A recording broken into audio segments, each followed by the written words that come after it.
Good morning guys, for today's morning is mga pita. While kakape ko is magtimbang ko og bugas, kay kanang bugas bayaran na gabi 10 kilos, nya 50 na day ang kilo ana. So sa 10 kilos is 500 ang ibayaran gabi. So ako na tapos guys, ako na sa punto sa machine. Kaya wala na to ipamahaw. Ngani gyud ko kabunta guys, no wala kape di gyud mahimutang. Daghang kay trabaho ko.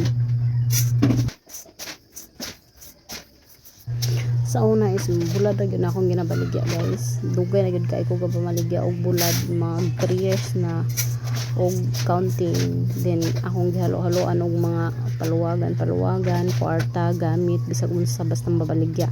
Karon nag-add ko og bugasan guys. Gapautang ko bugas pero mo lang na mas kusog ang utang diri kaysa sa cash, pero may na lang at least na another income pangdagdag sa income ba. May uso dire sa probinsya guys kana mga utang-utang bitaw. Mo gid ko usog dire kusog gid kay ang utang unya.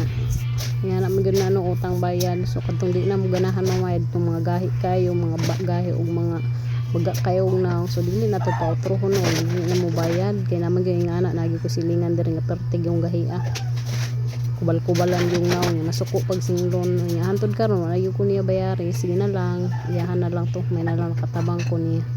So tomorrow to guys, thank you for watching. Don't forget to subscribe and like to my channel guys. Bye.